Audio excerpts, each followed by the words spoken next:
Chapter 6, Dhyana Yoga. The Supreme Personality of Godhead said, "One who is unattached to the fruits of his work and who works as he is obligated is in the renounced order of life, and he is the true mystic, not he who lights no fire and performs no duty." What is called renunciation you should know to be the same as yoga, or linking oneself with the Supreme, O son of Pandu. For one can never become a yogi unless he renounces the desire for sense gratification.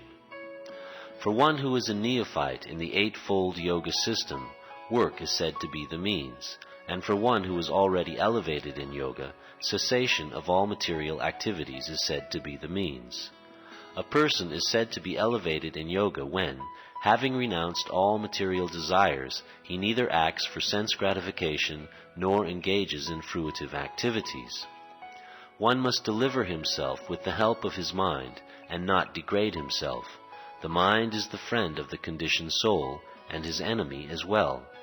For him who has conquered the mind is the best of friends, but for one who has failed to do so, his mind will remain the greatest enemy. For one who has conquered the mind, the supersoul is already reached, for he has attained tranquility. To such a man, happiness and distress, heat and cold, honor and dishonor are all the same. A person is said to be established in self-realization and is called a yogi or mystic when he is fully satisfied by virtue of acquired knowledge and realization. Such a person is situated in transcendence and is self-controlled. He sees everything, whether it be pebbles, stones, or gold, as the same. A person is considered still further advanced when he regards honest well-wishers, affectionate benefactors, the neutral, mediators, the envious, friends and enemies, the pious and the sinners, all with an equal mind. A transcendentalist should always engage his body, mind, and self in relationship with the Supreme. He should live alone in a secluded place and should always carefully control his mind. He should be free from desires and feelings of possessiveness. To practice yoga, one should go to a secluded place and should lay kusha grass on the ground and then cover it with a deerskin and a soft cloth. The seat should be neither too high nor too low, and should be situated in a sacred place. The yogi should then sit on it very firmly and practice yoga to purify the heart by controlling his mind, senses, and activities and fixing the mind on one point. One should hold one's body, neck, and head erect in a straight line and stare steadily at the tip of the nose. Thus, with an unagitated, subdued mind, devoid of fear, completely free from sex life, one should meditate upon me within the heart and make me the ultimate goal of life. Thus practicing constant control of the body, mind, and activities, the mystic transcendentalist, his mind regulated, attains to the kingdom of God, or the abode of Krishna, by cessation of material existence. There is no possibility of one's becoming a yogi, O Arjuna, if one eats too much or eats too little, sleeps too much or does not sleep enough. He who is regulated in his habits of eating, sleeping, recreation, and work can mitigate all material pains by practicing the yoga system. When the yogi, by practice of yoga, disciplines his mental activities and becomes situated in transcendence, devoid of all material desires, he is said to be well established in yoga. As a lamp in a windless place does not waver, so the transcendentalist, whose mind is controlled, remains always steady in his meditation on the transcendent self. In the stage of perfection called trance or samadhi, one's mind is completely restrained from material mental activities by practice of yoga. This perfection is characterized by one's ability to see the self by the pure mind and to relish and rejoice in the self. In that joyous state, one is situated in boundless transcendental happiness, realized through transcendental senses.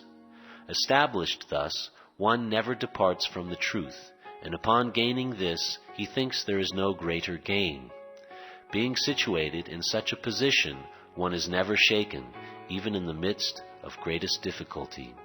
This indeed is actual freedom from all miseries arising from material contact.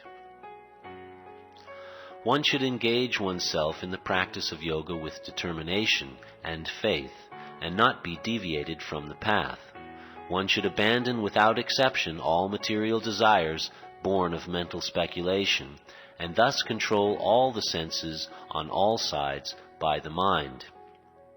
Gradually, step by step, one should become situated in trance by means of intelligence sustained by full conviction, and thus the mind should be fixed on the self alone and should think of nothing else. From wherever the mind wanders due to its flickering and unsteady nature, one must certainly withdraw it and bring it back under the control of the self. The yogi whose mind is fixed on me verily attains the highest perfection of transcendental happiness. He is beyond the mode of passion. He realizes his qualitative identity with the Supreme, and thus he is freed from all reactions to past deeds. Thus the self-controlled yogi, constantly engaged in yoga practice, becomes free from all material contamination and achieves the highest stage of perfect happiness in transcendental loving service to the Lord. A true yogi observes me in all beings and also sees every being in me. Indeed, the self-realized person sees me, the same Supreme Lord, everywhere. For one who sees me everywhere and sees everything in me, I am never lost, nor is he ever lost to me. Such a yogi who engages in the worshipful service of the Supersoul, knowing that I and the Supersoul are one, remains always in me in all circumstances.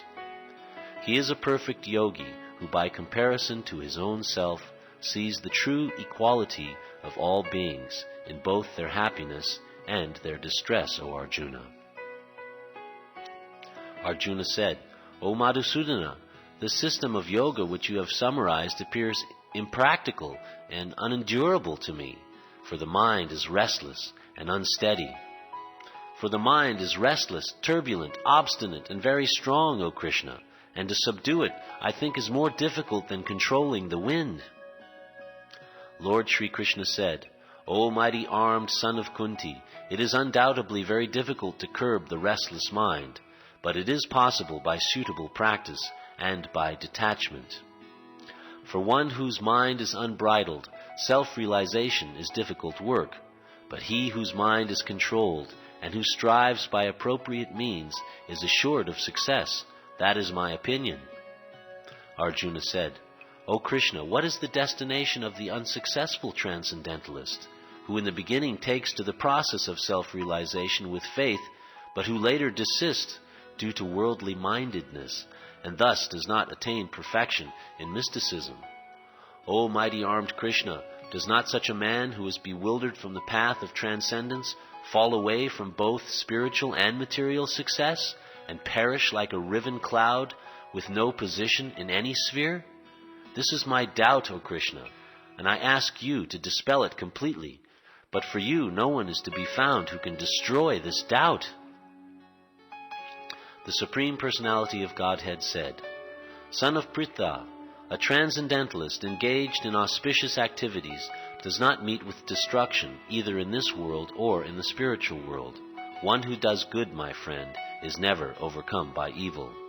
The unsuccessful yogi, after many, many years of enjoyment on the planets of the pious living entities, is born into a family of righteous people, or into a family of rich aristocracy.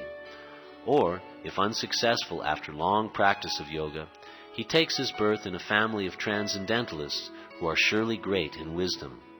Certainly such a birth is rare in this world. On taking such a birth, he revives the divine consciousness of his previous life, and he again tries to make further progress in order to achieve complete success, O son of Kuru. By virtue of the divine consciousness of his previous life, he automatically becomes attracted to the yogic principles, even without seeking them. Such an inquisitive transcendentalist stands always above the ritualistic principles of the scriptures. And when the yogi engages himself with sincere endeavor in making further progress, being washed of all contaminations, then ultimately, achieving perfection after many, many births of practice, he attains the supreme goal. A yogi is greater than the ascetic, greater than the empiricist, and greater than the fruitive worker. Therefore, O Arjuna, in all circumstances be a yogi.